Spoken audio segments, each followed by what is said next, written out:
Sekarang saya ke Mbak V, ketika mereka populer dibicarakan di sosial media, artinya mereka populer juga tidak di masyarakat? Atau jangan-jangan sosial media ini segmented, hashtag-hashtag ini segmented, seperti apa Mbak? Iya, tentunya seperti itu. Jadi tiap platform sosial media ini dia punya penggunanya sendiri, baik dari demografinya ataupun misalnya ada di wilayah mana. Kemudian kalau kita lihat Twitter, karena ini bicara soal hashtag tadi, Twitter ini cenderung ke kelompok Gen Z katakanlah, kemudian milenial, dan memang orang-orang yang paham tentang isu-isu terkini gitu, isu-isu politik ataupun misalnya tentang isu pelanggaran HAM dan sebagainya, itu lingkungan dan lain-lain. Jadi karakter pengguna Twitter ini di sini dia lebih kritis, seperti itu.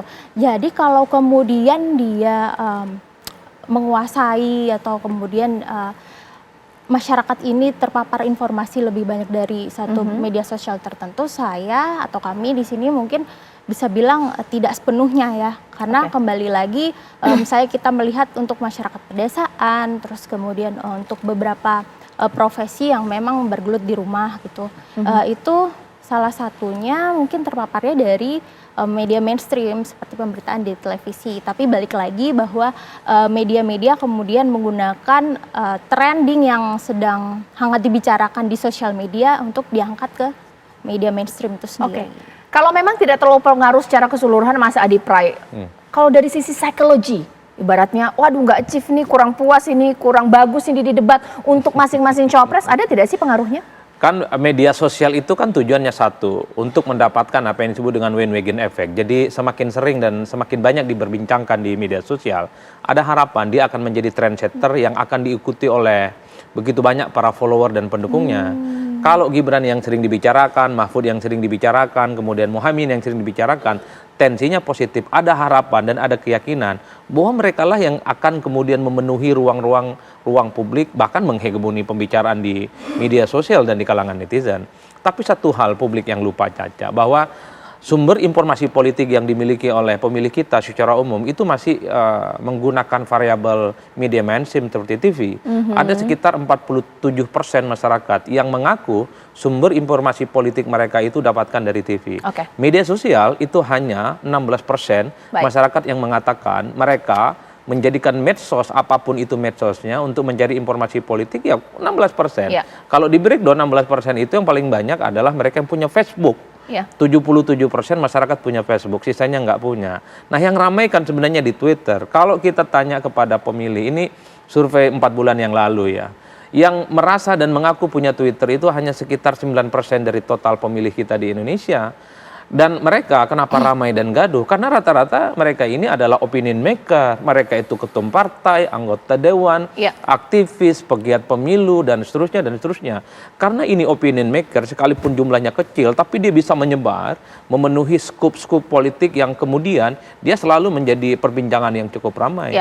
Bahkan IG, ya, itu kalau mau kita cek secara umum, hanya sekitar 38% masyarakat yang merasa punya IG, selebihnya nggak punya. IG itu terbelah, satu untuk hiburan, yang kedua adalah untuk politik.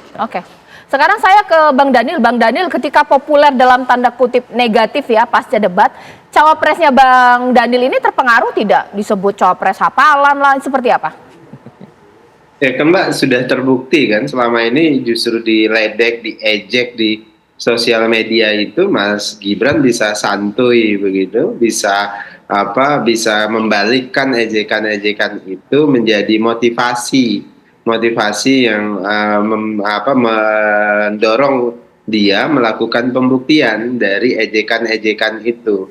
Ya, tadi saya gunakan istilah creative destruction. Jadi ejekan, kemudian hal-hal yang sifatnya negatif disengaja diproduksi oleh pihak-pihak tertentu, itu bisa kemudian menjadi alat konstruktif menyampaikan pesan kita terkait dengan programnya Prabowo Gibran. Misalnya contoh ejekan karena Mas Gibran melakukan slip of tongue terkait dengan asam folat, yang kemudian beliau salah menyebutnya asam sulfat, kemudian muncul ejekan Samsul misalnya, tapi kemudian oleh Mas Gibran justru dibalikkan, oh iya saya Samsul, kemudian gembira, saya ingin lakukan pembuktian. Oh iya, saya belimbing sayur. Belimbing sayur itu punya manfaat yang luar biasa, menyehatkan dan sebagainya.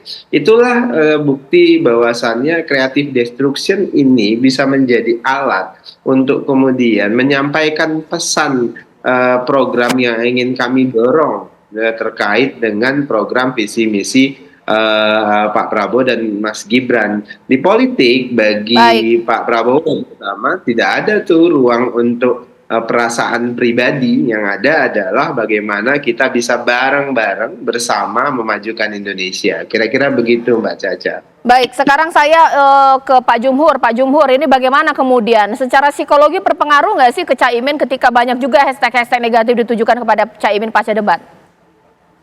Ya, yang pertama kalau Caimin itu adalah apa adanya aja. Jadi orang yang tahu Caimin sering tampil di publik, di media, ya sebenarnya Caimin gitu-gitu aja.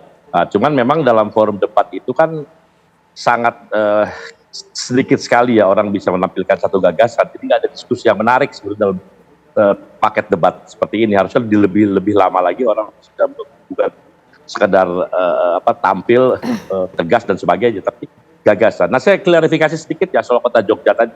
Saya baca di barusan nih Pak, di Kepala Dinas Pariwisata Kota Yogyakarta. Jadi itu sampai November saja sudah 4 juta.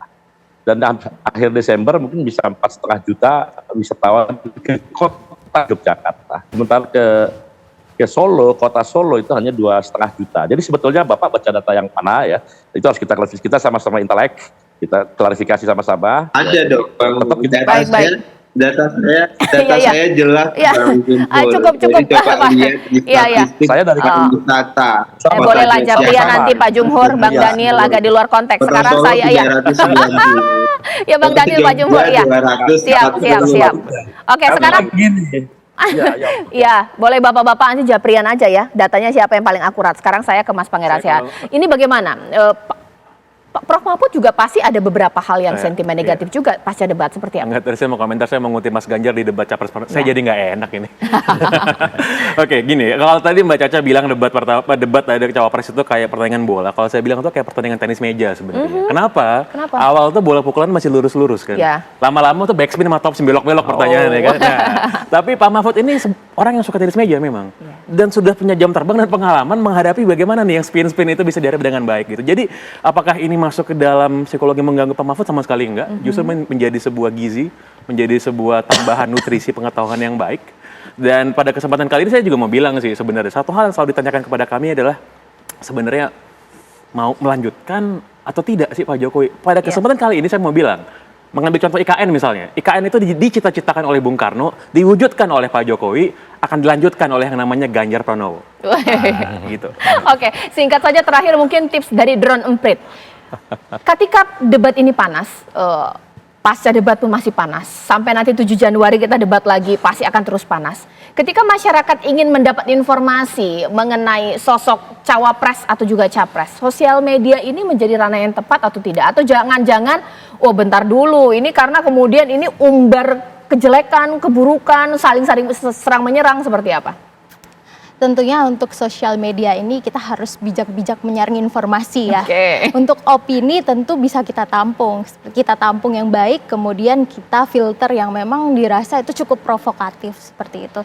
Jadi kembali lagi ke masyarakat untuk menilai, baik itu penilaian secara objektif maupun subjektif kita lihat dan kemudian kita telusuri kebenarannya baik dari pemberitaan media sosial yang mungkin resmi ya, akun-akun media ataupun pemberitaan media mainstream dan juga kita telusuri juga latar belakangnya. Latar belakang ini yang dimaksud adalah rekam jejak dari para capres-cawapresnya itu sendiri. Kalau Mas Adi Pray seperti apa?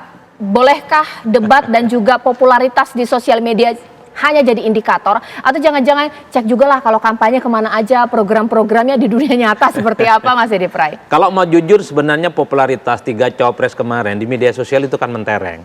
Mahfud kita tahu rata adalah semuanya ya? Iya, kalau di Twitter misalnya Mahfud siapa yang nggak kenal, kan memang suka berkelahi dengan siapapun bertanya tentang demokrasi, tentang HAM dan termasuk tentang korupsi. Mas Gibran Raka Buming Raka begitupun menurut saya cukup luar biasa.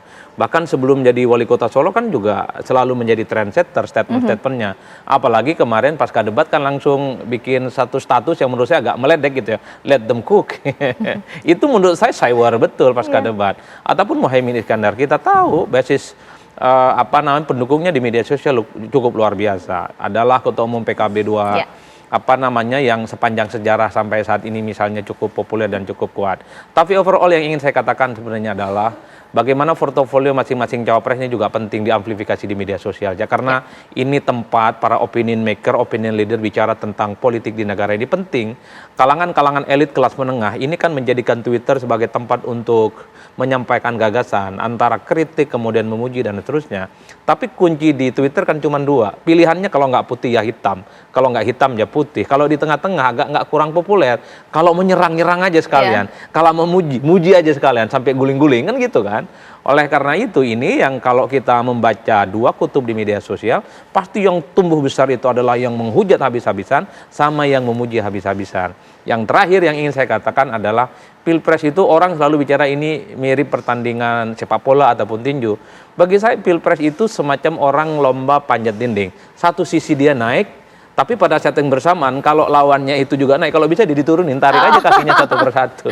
Itu yang terjadi. Maka satu sisi dia mengamplifikasi kehebatannya dan pada saat yang bersamaan membuat lawannya itu jatuh, di downgrade dengan cara apapun. Itu politik. Ibaratnya kalau dikasih skor popularitas di sosial media dari masing-masing pasangan calon, skornya sama.